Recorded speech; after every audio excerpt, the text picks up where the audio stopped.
And this, my little pretties, is McLaren's 540C.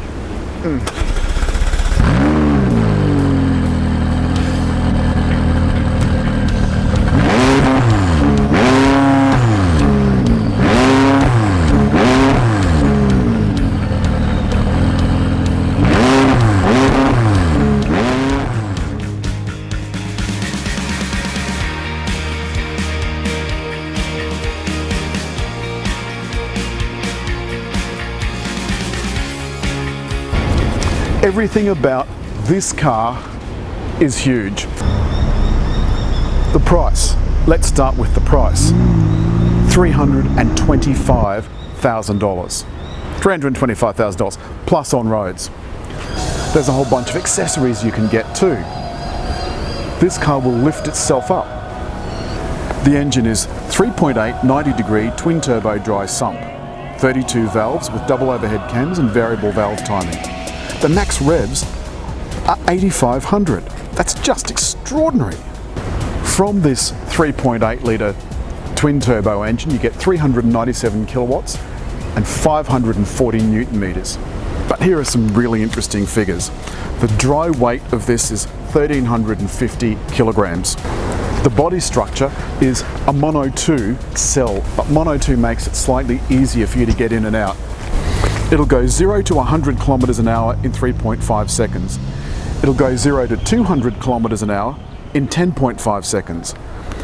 But here's the amazing thing, it'll go from 100 kilometers an hour to 0 in 34 meters, taking just 3.1 seconds. It'll go from 200 kilometers an hour to 0 in 4.9 seconds and will take just 138 meters. It claims a combined 11.1 litres per 100 kilometres, and do you know what? We're actually achieving that. Remember, this is a 325 grand car that gets to 100 kilometres an hour in 3.4 seconds. We've got a 7-speed seamless shift, double clutch gearbox, and double wishbone adaptive dampers back and front. That's why this thing handles like it's on rails. It has ABS, traction control, ESC, and launch control. We have Pirelli P0s with 225-35R19s at the front and 285-35-R20s at the back. So this car costs money to keep on the road. Go to a track and you're going to shred those tyres in an afternoon. This is the only trunk control I can find. I don't doubt there is another one, but this is the only one I can find. And that gives you access to a trunk that will take 2 good-sized bags. And when I say good-sized bags, I mean weekend-sized bags, soft totes. They won't take 2 hard cases, or at least it didn't take 2 of my 2 hard cases. And doesn't this look pretty lit up? Opening the doors is easy. There's just a little pad here. You can put your hand right through this whole thing. The window drops down and the door opens up to reveal this luscious cabin. And inside, these orange touches just look sensational. You clip the seatbelt into the top of the seat and you can tilt it forward to get into the little parcel shelf at the back. But it's just as easy to chuck your bags over the top. The cabin is just delicious. There are touches of orange on the seats, in the stitching, in the seat belts, and here on the lower dash. On the road in nano mode, you've got no idea how easy the 540C is to drive. It's just like grandma's hatch. This car was conceived by a fiendishly clever person who decided that they'd make it foolproof to drive. It's got a 7-speed automatic transmission. It's a double clutch, so the changes are unbelievably fast. The sound from that high-pitched, screaming V8 is just amazing. Just amazing. We're going through a tunnel in a minute and I'll try and wind the windows down just to give you some idea of what it sounds like. It's not that deep, visceral note that you get from, say, an Aston Martin Vantage or something like that. It's not without its drawbacks though. There's no Apple CarPlay. And you know how I feel about no Apple CarPlay. The other thing is, the USBs are here in the glove box. And as you can see, you can't really get at that while you're driving.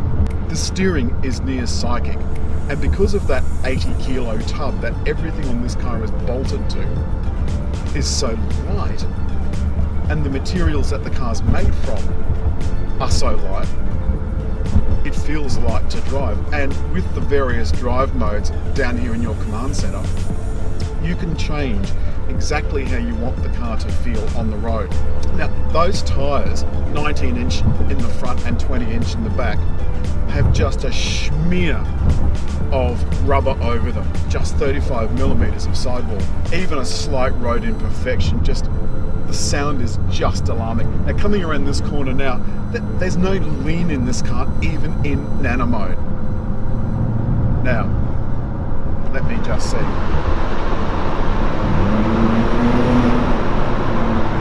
Manual.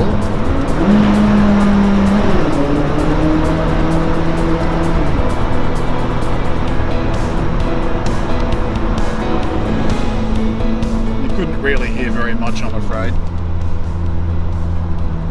Now, there's no manual option in this car, so there's no version that has a clutch.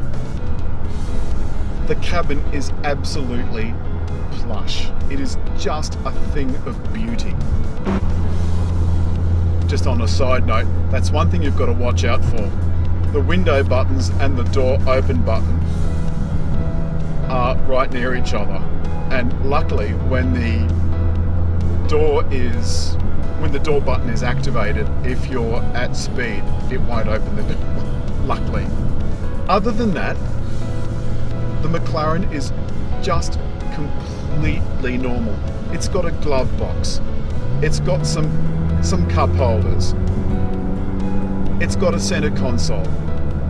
And you can even, if you want, put a couple of soft overnight bags in the front for a weekend away. And at the launch of the 600 LT, so the long tail version, McLaren made a great big song and dance about being able to use these cars practically.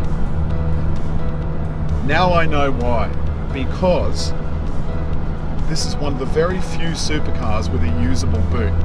So there's plenty of room if you do decide that you do want to go for a weekend away. Now, while we're on the highway, this cabin is so quiet, relatively speaking. The barking of the engine does get a bit wearing on the nerves after a while. The controls for this car are so simple. They really are simple. The command center on this rather small 7-inch LCD screen allows you to manipulate most of the controls that you're going to need regularly. The steering wheel is kept clutter-free. Down behind are two paddles. One does cruise control, not active cruise control, I might add. The other one goes into the menu on the other side of the driver's binnacle. There's just two screens. There's no conventional dials in this car. They are all LCD, racing style readouts, and it gives you just the information you want. There's no flummery, there's no rubbish readouts of God knows what that you're never going to need to know. It's just trip, fuel consumption, tacho, speed. Also, the speed limit is displayed, but I noticed over the last 3 or 4 days that it does come and go. So it's not always there, and it's also not always accurate. It gives you the external temperature, so I know now that it's currently 26 degrees here in beautiful Sydney. And I've used 1/3 of a tank of petrol. Also, in that gauge cluster, it tells me how far to empty, and it actually works it out on your current driving style. So if you drive like a knob, it'll go from 600 kilometers out of the tank all the way down to 100. And I'm guessing your track fuel consumption is going to be pretty awful. But around town, with a combination of highway stints such as this, I'm managing to get about 10 to 11 litres per 100 kilometres. And the thing is, I got to feel that this car was very, very usable very, very quickly. There was no need for me to get used to anything. It all felt so normal. I got in, pulled the door down, and it felt just like any other car to drive. I mean, most supercars you have to muscle around with the will of the gods because they are just so heavy and so awkward and so awful. This isn't awful at all. This is superb. I like the fact that it's got these beautiful McLaren swooshes all over it. I like the fact that everything that you see and touch feels like quality. Well, for $325,000, it would want to feel like quality. Oh, that little beep's just reminded me. Just down here is the control for the mirrors. Bizarrely, it's also the control for the surround sensors. But, you know, hey ho. The rest of the controls are perfectly normal. You might want to look down here. On the center console, there is no gear select as such, just a series of buttons. And the buttons are such that they're laid out, they're big, they're square, you can't miss them. But there's no park. So you just leave it in drive and turn the engine off. The car puts itself in neutral and turns the handbrake on. If there is one failing, it is the instruments and settings contained within the center LCD is too small, and it's in portrait mode as opposed to landscape, so the real estate feels quite crammed. Even though all your essential information is there, I can see that I currently have a satellite within range, and my phone is connected, and it's got Bluetooth, and it now has 2 bars worth of reception. I can also go back to, with the McLaren symbol, I can go into the main menu. I am going to rate McLaren 540C Coupe at 9.5 out of 10, my highest ever score. On those fantastic roads yesterday in Wiseman's Ferry, on that awful rough road, this thing was spectacular. No matter how rough the roads got, it didn't matter. McLaren 540C just looks spectacular.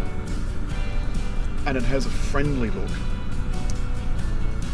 You take a Lamborghini and it has those aggressive lines, those awful, aggressive, sharp lines that just look mean and angry. This looks friendly and lovely. And that's it. That's all from the McLaren 540C. Possibly the best car I've ever driven. It's arguably the best looking. I am 100% in love with this car.